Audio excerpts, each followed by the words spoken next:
베들레헴 이야기라는 제목으로 하나님 말씀 증거하겠습니다.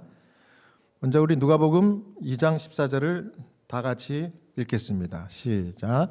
지극히 높은 곳에서는 하나님께 영광이요 땅에서는 하나님이 기뻐하신 사람들 중에 평화로다 하니라. 아멘. 다음 주 수요일이 크리스마스입니다. 예수님이 탄생하신 날로 온 세상 사람들이 또 믿고 있고 또 그날 서로 축복하고 선물 나누고 아주 큰 세계적인 명절입니다. 예수님 탄생의 이야기가 이 베들레헴 이야기인데요. 이 베들레헴의 이야기는 끝없는 주제로 가득 차 있습니다. 그 속에는 깊은 하나님의 지혜와 지식의 부요함들이 숨겨져 있습니다. 그래서 저는 오늘 베들레헴 이야기에 담겨 있는 그 지혜, 부요한 지혜가 여러 가지 있는데 그 중에 두 가지를 좀 살펴보려고 합니다. 첫 번째는 말씀 순종과 기도의 사람에게 천사가 함께한다입니다. 자, 천사가 누구와 함께한다고요? 말씀 순종과 기도의 사람에게 가까이하여 함께합니다. 누가복음 2장 8절에서 9절입니다. 또 함께 읽겠습니다. 시작. 그 지역의 목자들이 밤에 밖에서 자기 양떼를 지키더니 주의 사자가 곁에 서고 주의 영광이 그들을 두루 비추매 크게 무서워하는지라. 예수님께서 탄생하신 날 목자들에게 주의 사자, 천사가 나타났습니다. 천사가 메시아 탄생의 소식을 왜 유명한 유대 종교 지도자들이나 랍비들에게 먼저 알리지 않고 목자들에게 알려주셨을까요? 생각해 보셨나요? 유명하지 않은 초라한 목자들에게 천사가 나타나서 메시아가 오셨다는 소식을 알려줬어요. 여기 시대소망의 이유를 이렇게 설명했습니다. 유대 나라의 제사장과 교사들은 각 시대를 통하여 가장 큰 사건이 이제 곧 일어나려는 것을 알지 못하였다. 그들은 무의미한 기도를 외우고 사람에게 보이기 위하여 예배의식을 거행하였으나 재물과 세상의 명예를 위하여 다투는 가운데 메시아의 나타나심을 위하여는 준비되지 않았다. 이와 같은 무관심이 이스라엘 땅에 편만하였다. 이심과 세상에 몰두한 심령들은 온 하늘을 진동시킨 기쁨으로 아무런 감동도 느끼지 않았다. 보이지 않는 분을 보고자 갈망하던 사람은 극소수였다. 이러한 자들에게 하늘의 천사들이 보내심을 받았다. 이 내용을 제가 정리를 해봤습니다. 왜 유대의 제사장들과 종교 지도자들에게 먼저 천사가 나타나서 이 기쁜 소식을 전해주지 않았는지, 그들은 이 세 가지 때문에 천사가 가까이 할 수 없었습니다. 첫 번째는 뭡니까? 재물과 세상의 명예를 위하여 서로 다퉜대요. 그 다음 두 번째는 무관심이었습니다. 영적인 무관심인데 그것은 메시아의 나타나심에 준비되지 않을 정도로 무관심했습니다. 그 다음 마지막으로 이기심과 세상에 몰두한 심령으로 그들의 마음이 가득 찼기 때문에 이 천사들이 이 기쁜 소식, 메시아가 오셨다는 소식을 전하지 못했습니다. 반대로 이 밤에 천사를 만난 목자들은 어떤 상태에 있었을까요? 시대의 소망에 보면 또 이렇게 설명했습니다. 소년 다윗이 양을 쳤던 들에서 목자들이 밤을 지새우며 여전히 양을 지키고 있었다. 그들은 고요한 시간에 약속된 구주에 대하여 서로 이야기하며 다윗의 보좌에 즉위하실 왕께서 오시기를 기도하였다. 이것을 제가 또 이렇게 정리했습니다. 왜 천사가 이 목자들에게 가까이 와서 이 메시아가 오셨다는 소식을 전할 수밖에 없었는가 하면 이 사람들의 특징은 두 가지였습니다. 첫 번째는 말씀이었어요. 이 목자들은 약속된 구주 메시아에 대하여 서로 이야기를 했는데 밤이 새도록 이야기했다고 했어요. 그 다음 두 번째는 기도했어요. 무슨 기도를 했을까요? 당연히 이제 언제든지 오실 수 있는 그 메시아가 오셔서 다윗의 왕자를 차지하셔서 통치하시기를 그렇게 기도했습니다. 그래서 말씀과 기도로 밤을 지새우는 이 목자들에게 천사가 나타났습니다. 여러분, 하나님의 이 천사들이 눈에 보이지 않잖아요. 여러분 천사들 봤습니까? 봤어요? 못 봤습니까? 안 보입니다. 안 보이지만 천사가 함께 하는 겁니다. 누구와 함께 해요? 하나님의 말씀을 사랑하고 하나님께 기도하는 그 사람들을 가까이 하고 그들 곁에 찾아온다는 것입니다. 이 목자들이 그랬어요. 여러분, 밤을 지새우면서까지 이 서로 이 메시아가 언제 올까, 메시아에 대해서 이야기했다는 것은 평소에 이들이 메시아가 오심을 그토록 말씀을 통해서 기다렸기 때문에 그렇게 할 수 있었던 겁니다. 여러분, 두세 사람이 모이면, 우리가 예배를 마치면 우리가 파텔라 가면서 대화를 나눌 때 우리의 대화 주제가 과연 어떤 것입니까? 야, 언제라도 오실 수 있는 예수님, 나는 그 예수님 빨리 왔으면 좋겠어. 이렇게 서로 얘기하면 그 말이 끝나기가 무섭게 다른 사람이 맞아, 나도 그래.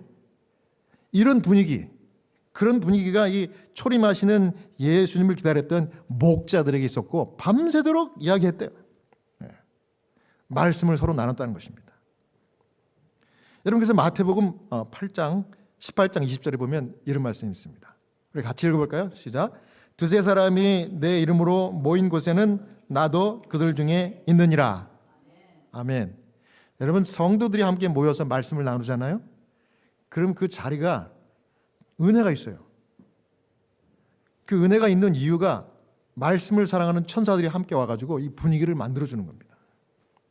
그러니까 여러분, 그 야영 집회 같은 데 가고 좀 특별 말씀 집회 이런 데 부흥 집회 같은 데 가면 은혜가 있잖아요.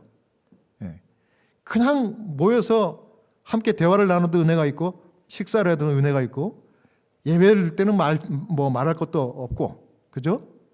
천사들이 함께 하는 겁니다. 근데 분명히 성경이 말씀하기를 두세 사람이 내 이름으로 모인 곳에는 나도 그들 중에 있느냐. 우리 예수님께서 성령으로 함께 하시고 천사들도 같이 있는 거예요. 함께 하는 겁니다.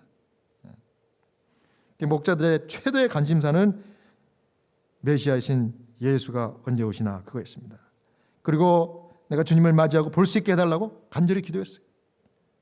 천사가 그런 목자들에게 아주 초라하고 평범한 그러나 신실한 이런 목자들에게 나타났던 사실이 오늘 저와 여러분들에게 영적인 교훈입니다, 여러분. 그죠?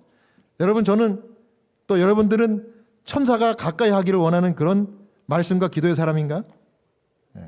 예수님께서 이 땅에 오셨다는 것을 기념하는 크리스마스가 왔을 때 온 세상 사람들이 서로 축하하고 선물 나누지만 예수를 기억하지 않아요. 말씀을 사모하지 않습니다. 기도하지 않아요. 이건 정말 아이러니하지 않습니까? 그들과 천사가 같이 할 수 있는 것, 성경적으로 볼 때는 불가능합니다. 그런데 우리가 이럴 때 정말 말씀과 기도의 사람이 되면 천사가 우리와 함께하는 거예요. 시대의 소망의 이런 말씀이 있습니다. 평범한 인생길을 걷는 우리에게도 천국은 매우 가까울 수 있다. 하늘 궁중에서 내려온 천사들은 하나님의 명령을 따라오고 가는 자들과 함께 할 것이다. 여기 제가 뒷부분에 보니까 천사들이요, 지금도 우리와 함께 하는데 어떤 사람과 함께 한다고요? 하나님의 명령을 따라 순종하는, 오고 가는, 이게 순종하는 이런 말입니다. 하나님의 말씀 명령을 곧이곧대로 순종하고 따르는 자들에게 천사가 함께 한다는 거예요. 그래서 저는 우리 찬양교회 성도들이 하나님의 말씀과 계명을 따라 이렇게 안식 예배를 드리고 찬양하고 말씀을 보고 이렇게 할 때 이 자리가 비록 숫자는 얼마 안 되지만 은혜가 넘칩니다. 지난주에 오셨던 우리 전형원 우리 채플린 목사님이 가시면서 마지막 저에게 한 말이 뭔지 아세요? 목사님, 사실 그 목사님은 저에게 왜 채플린 하면서 왜 일선 목회 사역까지 같이 겸해서 하니에요.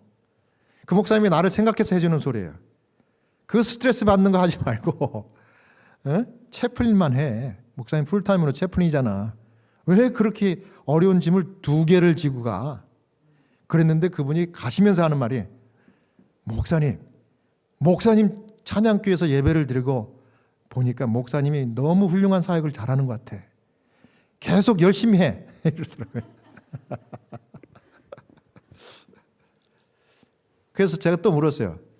목사님 우리 교회 처음 오셨는데 예배를 드려보니까 어떤 소감이 어떠세요? 그랬더니 목사님, 그분이 그래요. 목사님 교회에 성령이 함께하는 것 같아. 왜냐하면 찬양을 부르는데 가슴이 뭉클뭉클해져. 내가 말씀을 전하려고 앉아있는데 긴장을 하고 떨떨떨 떨고 있었는데 이 찬양을 들으니까 마음이 편안해져. 그리고 찬양 인도하는 그 집사님이 찬양을 또 그 다음 곡을 인도하는데 너무 은혜가 있었어. 그리고 예배를 끝나고 이제 식사를 하잖아요. 그 식사를 하는데 그 식사할 때도 그렇게 너무 분위기가 좋더래요. 그리고 교과 시간에 이 교사들 각자 나와가지고 이렇게 안시락 교과 인도하고 할 때 은혜 받고, 모든 순서가, 목사님 교회는요 사회자가 군더더기 말을 안 하고 그냥 스무스하게 이렇게 음악을 통해 갖고 쫙 이렇게 흐르면서 끝까지 예배가 완벽하게 흐르는 걸 봤대요. 그래서 정말 다시 오고 싶은 교회라고 그래요. 그래서 제가 또 오세요 그랬어요. 초청하면 또 온대. 제가 그 말을 듣고 얼마나 용기를 얻었겠습니까? 그래서 제가 감사했습니다. 그래서 여러분, 하나님은 숫자의 하나님이 아니라 뭐의 하나님이에요? 질의 하나님, 질적인 예배. 여기 그래서 질적인 예배를 강조하면서 요한복음 4장 23절에 예수님께서 이렇게 말씀했습니다. 우리 다 같이 읽겠습니다. 시작. 아버지께 참으로 예배하는 자들은 신령과 진정으로 예배할 때가 오나니 곧 이때라. 아버지께서는 이렇게 자기에게 예배하는 자들을 찾으시느니라. 아멘. 특별히 신령과 진정으로, 이게 무슨 말일까요? 신령과 진정으로 예배드리는 그 사람, 2-3사람이라도 내가 그들과 함께하고 그 예배를 찾는데요. 신령과 진정. 우리 교회 성경 주석은 이렇게 주석을 했습니다. 즉 성심성의껏 마음과 감정의 최상의 기능을 다하여 진리의 원칙들을 마음에 새김으로, 이것이 바로 예수가 말하는 참된 예배이며 다른 모든 것은 거짓이다. 여기 진리의 원칙을 따라서 예배를 드리는 거예요. 진리의 원칙.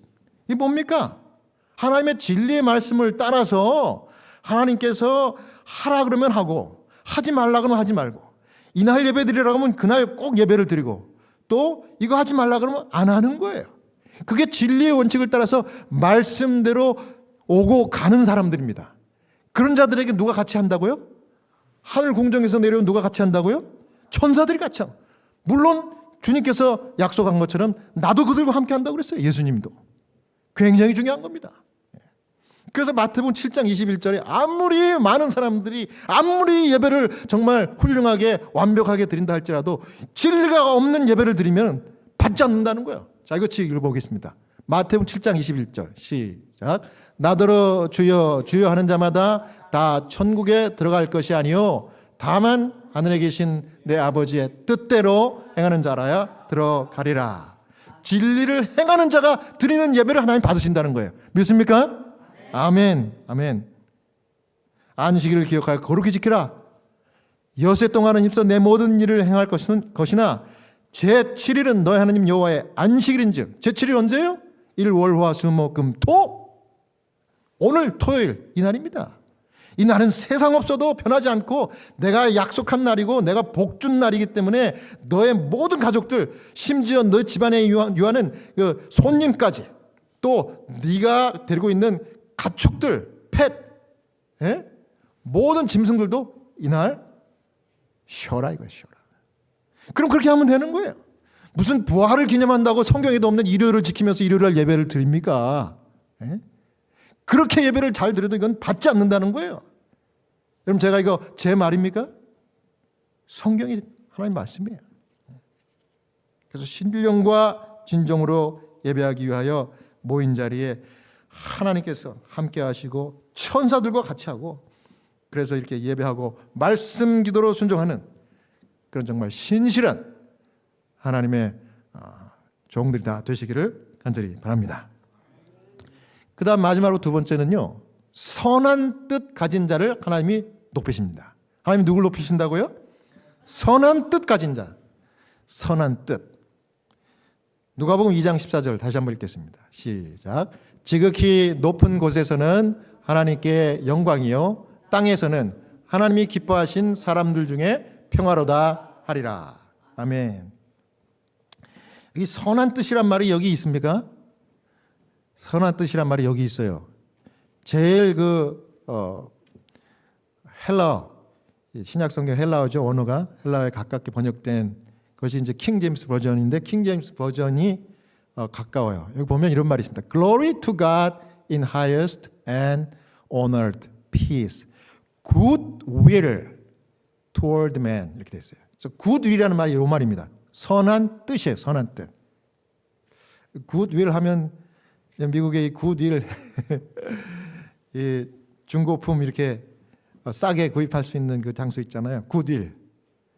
참 이 good will이 성경에서 나온 말이에요, 이게. 근데 선한 뜻, good will이 뭔가? 이 good will을 하는 사람들을 하나님께서 인정하고 하나님께서 그들을 통해서 영광 받는데요. 그리고 마침내 하나님은 그들을 높이신대요. good will이 뭔가? 그리스도는 성육하신 하나님의 선한 뜻이다. 그는 평강의 왕이시며 평안을 너에게 끼치노니 곧 나의 평안을 너에게 주노라. 너희는 마음에 근심도 말고 두려워하지도 말라고 선포하셨다. 그의 오심으로 우리 주 예수 그리스도로 말미암아 하나님으로 더불어 화평을 누리는 것은 우리의 특권이 되었다. 선한 뜻은 예수님 자신이 선한 뜻입니다. 선한 뜻. 그런데 예수님이 선한 뜻이라고 하면서 오셨는데 하나님께 어떻게 영광을 돌리는 삶을 살 수 있는지를 보여주기 위해서, 몸소 친히 보여주기 위해서 선한 뜻으로 오신 거예요. 그러면 예수님처럼 우리 그리스도인들도 그렇게 따라 살면 되는 거예요. 그러면 하나님께서 영광 받으시고 그 사람을 하나님이 높여 주신다는 겁니다. 그래서 이 중요한 사실을 사도 바울이 빌립보 2장 1절부터 쭉 기록해 놨습니다. 그래서 그 빌립보 2장 1절부터 11절에 있는 말씀을 세 가지로 좀 정리했는데, 첫 번째는 선한 뜻은 어떤 뜻인가? 우리가 선하게 하나님의 뜻을 받드는 삶은 자기를 높이지 않고 분쟁이 없는 삶입니다. 빌립보 2장 1절에서 4절입니다. 우리 함께 읽어볼까요? 시작. 그러므로 그리스도 안에 무슨 권면이나 사랑의 무슨 위로나 성령의 무슨 교제나 긍휼이나 자비가 있거든 마음을 같이하여 같은 사랑을 가지고 뜻을 합하며 한 마음을 품어 아무 일에든지 다툼이나 허용으로 하지 말고 오직 겸손한 마음으로 각각 자기보다 남을 낮게 여기고 각각 자기 일을 돌아볼 뿐더러 또한 각각 다른 사람들의 일을 돌아보아 나의 기쁨을 충만케 하라. 아멘.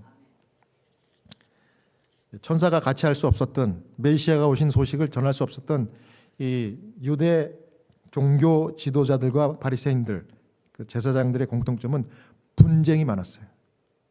다툼이 많았습니다. 모였다 하면 싸웠습니다. 종교적인 논쟁이었죠. 근데 그 자리에 하나님이 함께 하지 않아요. 천사가 같이 하지 않습니다. 그 다음 두 번째는요, 그리스도의 겸손을 본받는 삶입니다. 빌립보 2장 5절에서 8절입니다. 당연히 예수님의 마음이겠죠. 또 함께 읽겠습니다. 시작. 너희 안에 이 마음을 품으라. 곧 그리스도 예수의 마음이니 그는 근본 하나님의 본체시나 하나님과 동등됨을 취할 것으로 여기지 아니하시고 오히려 자기를 비어 종의 형체를 가져 사람들과 같이 되었고 사람의 모양으로 나타나셨음에 자기를 낮추시고 죽기까지 복종하셨으니 곧 십자가에 죽으심이라. 아멘. 두 번째는 겸손입니다. 예수님보다 겸손한 사람은 없습니다. 근데 그 겸손을 본받으라 이겁니다. 그래서 여러분, 죽기까지, 또 죽음 중에도 가장 치욕적인 죽음, 십자가에 죽으신 우리를 대신한 그 죽음을 감당하신 예수님처럼 우리도 겸손하고 다른 사람들을 섬겨야 할 것입니다. 그 다음 세 번째, 마지막으로 하나님이 겸손히 섬기는 자들을 높이신다. 빌립보 2장 9절에서 11절입니다. 다 같이 읽겠습니다. 시작. 이러므로 하나님이 그를 지극히 높여 모든 이름 위에 뛰어난 이름을 주사 하늘에 있는 자들과 땅에 있는 자들과 땅 아래에 있는 자들로 모든 무릎을 예수의 이름에 꿇게 하시고 모든 입으로 예수 그리스도를 주라 시인하여 하나님 아버지께 영광을 돌리게 하셨느니라. 아멘. 하나님이 이와 같은 선한 뜻을 받드는 삶, 이것을 살면 하나님이 영광 받으시고 결국 우리를 이 땅에서도 들어올리시고 높여주시는 것입니다. 그게 하나님 주신 형통의 복인 것을 여러분 믿으시기 바랍니다. 제가 이 고등학교 시절에 잊을 수 없는 한 목사님을 소개하고 싶은데, 지금은 은퇴하신 목사님이에요. 이제 뭐 80 가까이 되셨어요. 그런데 제가 고등학교 2학년 때 한국에 있는 어떤 큰 교회에서 오후에 이제 중고등학교 학생들이 모이는 예배를 따로 드렸어요. 그때 학생반이라고 그랬는데, 거기서 예배를 드릴 때 제가 음악을 좋아해가지고 음악 부장을 했습니다. 그래서 오늘 우리 이 집사님처럼 제가 찬양 리더하는 거 막 그런 거 좋아했습니다. 그런데 그때 당시에 그 전도사님이 그 이제 거기 학생반을 이제 말씀을 인도했는데, 그분이 이제 은퇴하신, 너무나 훌륭하니까 제가 소개를 하고 싶어요. 정영주 목사님. 그때는 전도사님이에요. 정영주 전도사님. 사실 그분은 제가 초등학교 때 그 제 담임 선생님이었어요. 근데 나중에 이제 수년이 지나고 나서 교직을 그만두고 신학과에 아주 나이가 드셔가지고 들어가셨어요. 그래서 저하고는 그 신학과 학번이 별로 차이가 안 나요. 제가 1학년 때 4학년이었습니다. 근데 제가 이제 지금 기억에 그분이 신학과 2학년 때 제가 고등학교 2학년이었습니다. 근데 그분이 거기서 이제 학생 전도사를 했어요. 그런데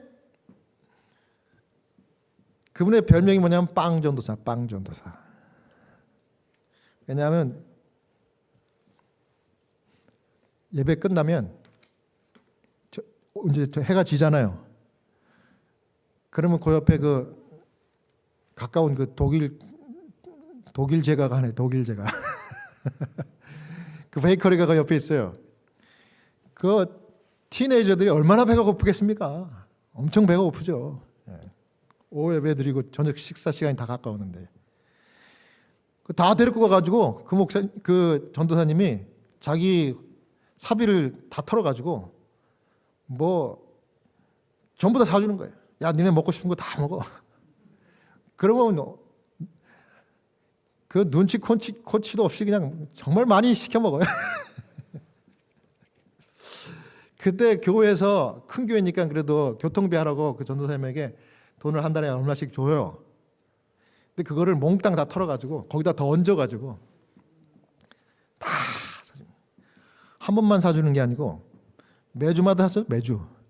그게 습관이 돼가지고 예배 끝나면 은근히 안 가고 기다리고 있어요. 학생들이. 그러면 이제 딱 눈치를 까고 이제 그 전도사님이 가자. 그러면 가는 겁니다. 그럼 또 그 학생들이 막 그냥 눈치도 없이 막 엄청나게 많이 시켜가지고 그냥 다 먹어요. 그러면 매번 그분이 다 돈을 내고 그러고 가요. 빵 먹는 재미가 들려가지고 처음에 학생회가 15명이었는데 1년도 안 돼가지고 4배가 성장됐어. 4배가.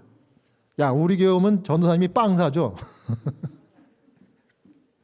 그래서 소개를 해가지고 오고 이렇게 해가지고 60명이 돼. 60명.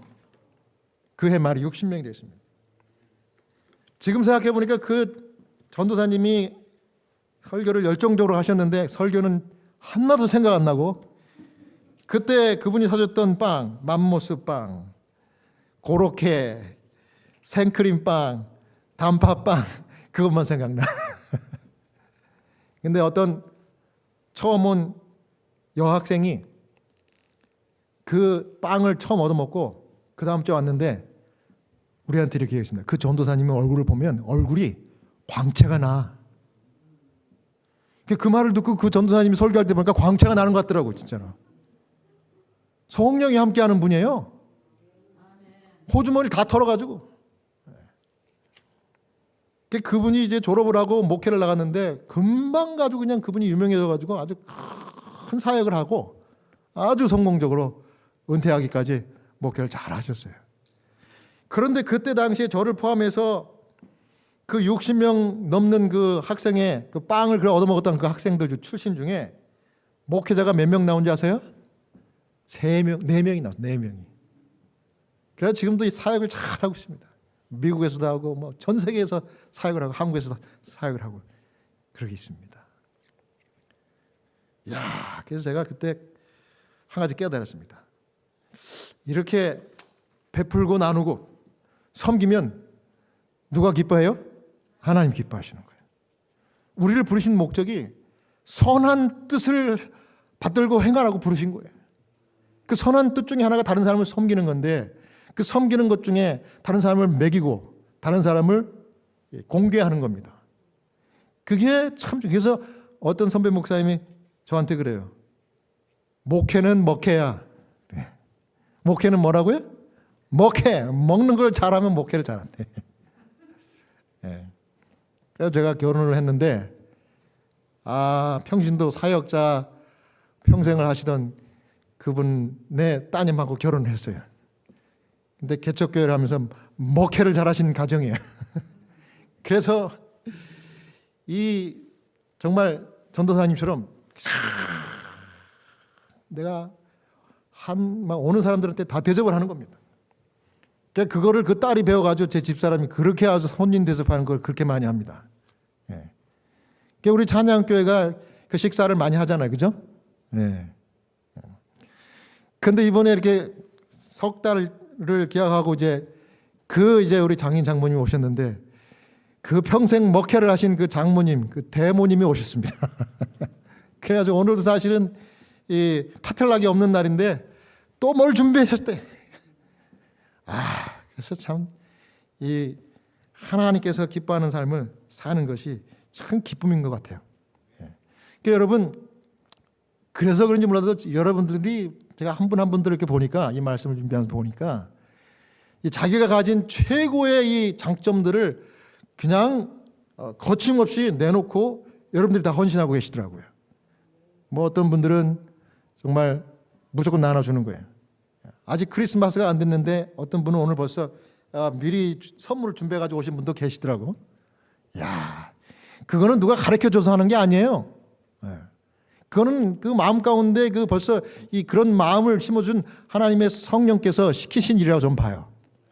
그다음에 어떤 분들은 그 음악에 재능이 있어갖고 그걸 가지고 일주일 동안 기도하고 준비하면서 교회에서 예배드릴 때 헌신 봉사하고, 어떤 분은 뒤에서 말없이 이렇게 주방에서 사역을 하고 말이죠. 안내를 하고 말이죠. 또 음향 이런 것들을 감당하시고 말이죠. 교회가 작아도 해야 될 일들이 많은데 그걸 다 감당하시는 거예요. 제가 그걸 볼 때 너무 감사하더라고요. 할렐루야. 하나님이 그런 섬기는 사람들을 어떻게 하신다고요? 높이신다는 거예요. 높이신다. 여러분 그런 거 바라지 말고 여러분들 지금 그 가지고 있는 것들 다 풀어서 하나님께 다 이렇게 드리시는 그런 마음으로 사람들을 섬기고 선한 뜻, 이런 선한 뜻을 받으시길 바랍니다. 그럼 하나님께서 정말 기가 막힌 복으로 여러분들을 인도하시고 주실 거예요. 저는 그런 것들을 채워주는 경험들을 제 개인적으로도 하지만 여러분들과 함께 한 7년, 8년을 이 교회를 섬기면서 이 교회에서 헌신하는 분들이 그렇게 복받는 걸 제가 봅니다. 여러분들 이 교회 계속해서 오시면서 여러분들의 삶이 변화되지 않습니까? 좋은 직장을 가지시고 또 공부를 해서 자기의 어떤 가치를 더 업그레이드 시키고 말이죠. 자녀가 태어나고 말이죠. 그 다음에 건강하고 말이죠. 여러분들이 건강하게 이렇게 예배드리는 것이 얼마나 큰 복인지 모르죠. 이스라엘 백성들이 광야에서 그렇게 생활을 척박한 삶을 살았지만 옷이 헤어지지 않았어요. 신발이 닳아지지 않았어요. 독사에 물리지 않았어요. 그게 당연한 것이 아니었습니다. 하나님께서 높여주시는 복을 받은 겁니다. 이런 복이 우리 하나님의 말씀 순종과 하나님의 선한 뜻을 받드는 사람들에게 이르러 오는 하나님의 복인 것입니다. 오늘 베들레헴의 이야기를 마치면서 오늘 여러분들에게 다시 한번 호소합니다. 정말 이 2024년 한 해를 마무리하면서 여러분 다시 한번 하나님 앞에 신실한 말씀 순종의 사람, 기도의 사람, 다른 사람을 섬기는 일을 당연한 것으로 여기고 그 일을 주를 섬기듯이 하는 정말 신실한 주의 종들이 다 되시기를 간절히 바라면서 오늘 말씀을 마치겠습니다.